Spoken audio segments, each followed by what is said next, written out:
बिस्मिल्लाहिर्रहमानिर्रहीम अस्सलाम वालेकुम एवरीवन। सो हिस्ट्री टेकिंग की हम लोगों ने जो बेसिक एक तरीका होता है, जो ओवरऑल पैटर्न होता है, वो हम लोग देख चुके हैं।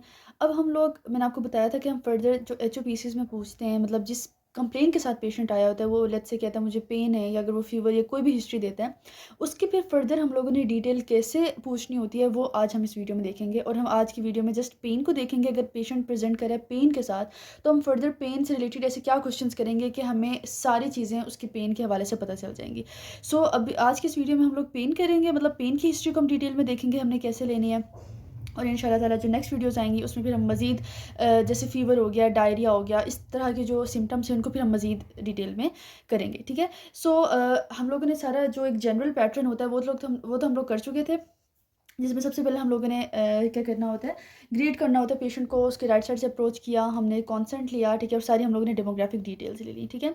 उसके बाद जब हम लोग प्रेजेंटिंग कंप्लेन की तरफ जाते हैं, तो अगर पेशेंट प्रेजेंट करता है पेन की हिस्ट्री के साथ, फिर हम लोग हिस्ट्री ऑफ प्रेजेंटिंग कंप्लेंट्स में उसकी सारी डिटेल पूछेंगे, ठीक है। अब उसकी डिटेल में हम क्या क्या पूछेंगे वो आज की इस वीडियो में हम लोग देखेंगे। अच्छा, इसके लिए एक निमोनिक है, बड़ा मशहूर है ज़माना हिस्ट्री ऑफ पेन के लिए। वो आपने इसके अंदर यूज़ करना है सिंपल सा, और आपके सारे क्वेश्चन जो हैं पेन से रिलेटेड कंप्लीट हो जाएंगे, ठीक है। वो आपने याद रखना है सॉक्रेट्स के नाम से, ठीक है। बहुत ईजी रहता है इससे याद करना, और आपके सारे क्वेश्चन जो हैं वो कवर हो जाते हैं। अच्छा, so first S of Socrates stands for site, के पेशेंट को एग्जैक्टली कहाँ पे पेन है। आपने पेशेंट को कहना है कि आप मुझे पिन पॉइंट करके बताएं, अपनी उंगली से इशारा करके बताएं कि आपको कहाँ पे पेन हो रही है, ठीक है। सो कुछ पेन ऐसी होती है जिसे पेशेंट लोकलाइज कर सकता है, यानी अपनी फिंगर से लोकलाइज करके बता सकता है कि मुझे एग्जैक्टली यहाँ पे पेन है, जैसे मोस्टली मस्कुलर पेन्स होती हैं।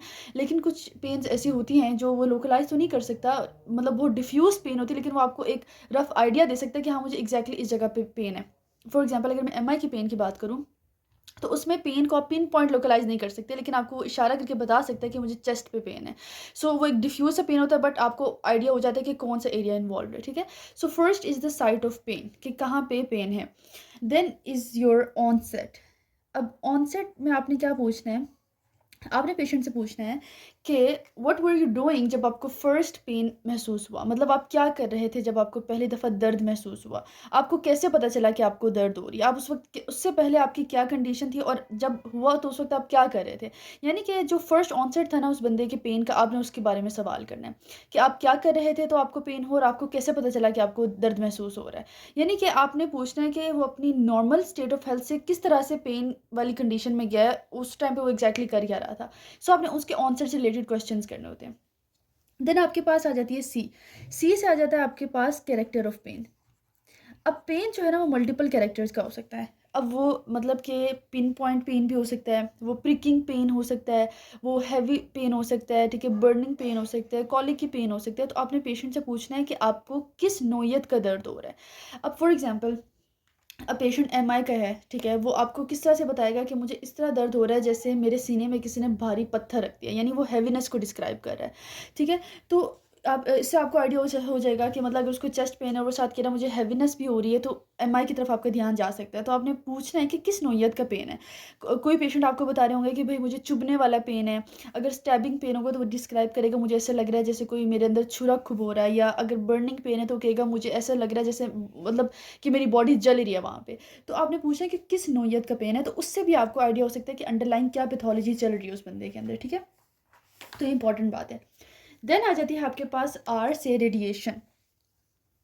रेडिएशन में क्या होता है कि आपके पास अक्सर ऐसे होता है कि जो पेन है ना, जहाँ पे एग्जैक्टली पैथोलॉजी हो रही होती है, उससे वो रेडिएट करके इधर उधर जा सकती है। फॉर एग्जांपल अगर आप बात करो पेनक्रियाटाइटिस में, तो आपके पास क्या होता है कि जो पेन है ना वो रेडिएट करके पीछे ना बैकवर्ड्स आपकी कमर की तरफ जा रही होती है।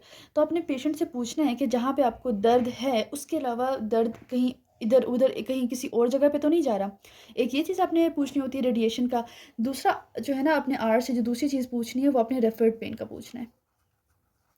यानी कि आपने पूछना है कि अच्छा, रेफर्ड पेन होता है बेसिकली क्या है कि जहाँ पे एक्चुअल पैथोलॉजी चल रही होती है, जहाँ पे मसला ख़राब होता है, उससे उससे दूर, उससे रिमोट किसी जगह पे पेन हो रही होती है। और वहाँ पे क्यों पेन हो रही होती है, क्योंकि उन दोनों एरियाज़ की जो नर्व सप्लाई होती है वो कॉमन होती है।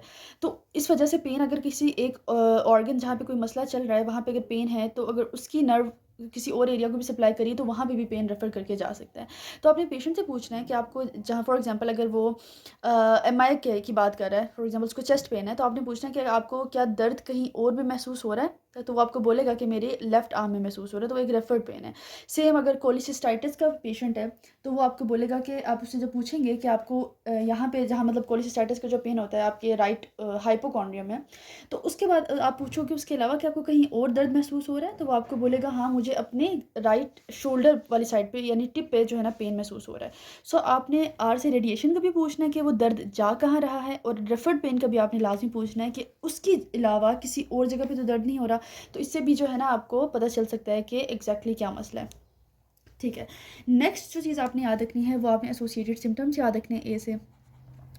एसोसिएटेड सिम्पटम्स अब होता यूजुअली क्या है कि जब आपको कोई एक मसला हो, कोई बीमारी या कोई भी मसला आपके अंदर चल रहा हो, तो वो मल्टीपल चीज़ों के साथ एसोसिएट हो सकती है। यानी कि सिर्फ़ एक सिंपल सी आप कह लो कि सिर्फ़ एक पेन मतलब सिर्फ़ एक पेन तक वो महदूद नहीं रहती। For example again acute cholecystitis का बंदा आया सेवियर पेन के साथ, लेकिन उसको साथ-साथ क्या होगा, उसको साथ-साथ वॉमिटिंग भी हो रही होगी, ठीक है? वो आपको फ़ीवर की भी हिस्ट्री दे सकता है।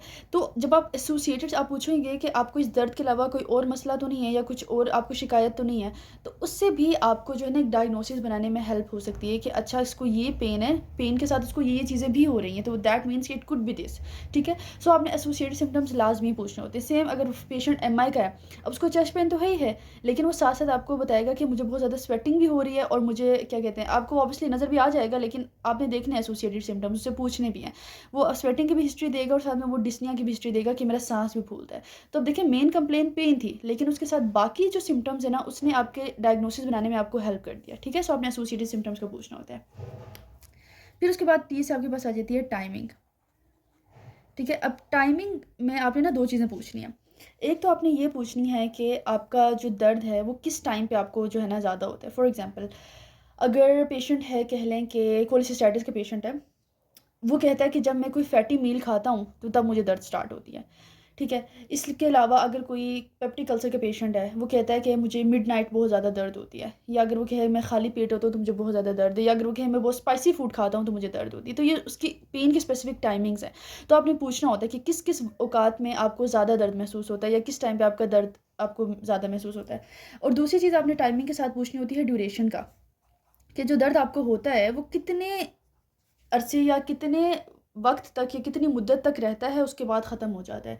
अगर फ़ॉर एग्ज़ाम्पल पेशेंट कहता है कि मुझे मैं कुछ भारी काम करता हूँ तो मुझे दर्द होती है, ऑन एक्सर्शन यानी वो पेन की हिस्ट्री दे रहा है, तो वो मोस्टली एंजाइना है, ठीक है? तो वो पेशेंट कहेगा कि लेकिन जब मैं रेस्ट करता हूँ तो वो ठीक हो जाता है, मतलब उसकी इतनी ज़्यादा ड्यूरेशन नहीं है। लेकिन अगर एमआई का बंदा है तो वो इवन रेस्ट भी करेगा तो उसका पेन ठीक नहीं होगा, उसकी ड्यूरेशन ज़्यादा होगी। तो आपने ड्यूरेशन का भी लाज़मी पूछना होता है कि कितनी मुद्दत तक रहता है और मतलब कितनी देर बाद ही ख़त्म हो जाता है। देन इस आपके पास आ जाते हैं एग्ज़ैर्बेटिंग एंड रिलीविंग फैक्टर्स, कि क्या करने से आपका पेन ज़्यादा होता है और क्या करने से आपका पेन कम होता है। फॉर एग्ज़ाम्पल अगर आप बात करो अगेन कोलिसिस्टाइटिस का, तो वो पेशेंट कहेगा मैं फैटी मील खाता हूँ तो मेरा पेन एग्रीवेट हो जाता है, ठीक है? इसके अलावा अगर फॉर एग्ज़ाम्पल मैंने आपको पहले भी एग्ज़ाम्पल दी पेप्टिक अल्सर की, वो कहेगा मैं जब खाली पेट होता हूँ या बहुत स्पाइसी फूड खाता हूँ तब मेरा पेन ज़्यादा हो जाता है, ठीक है? और अगर पेनक्रियाटाइटिस का पेशेंट है तो वो कहेगा कि जब मैं फॉरवर्ड बेंड करता हूँ तो मेरा पेन कम हो जाता है। तो मतलब रिलीविंग फैक्टर भी कोई ना कोई होगा उन उसके पेन से एसोसिएटेड। सो आपने पूछना है कि क्या करने से आपका पेन ज़्यादा और क्या करने से कम होता है।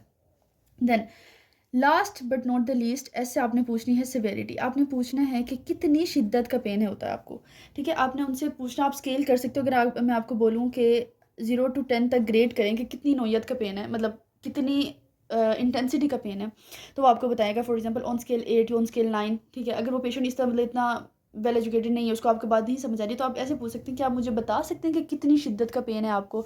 तो फिर वो आपको जिस तरह भी डिस्क्राइब करे, फिर वो आप जो है ना आपने फिर उसको समझ लेना होता है कि किस सेवेरिटी का पेन है। So these are all the questions you have to ask about pain. तो इससे आपकी पेन की हिस्ट्री हो जाती है कंप्लीट।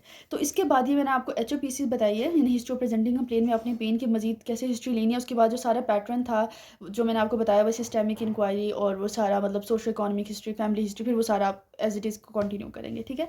सो अब हम नेक्स्ट वीडियो में इंशाल्लाह ताला देखते हैं फीवर की हिस्ट्री को।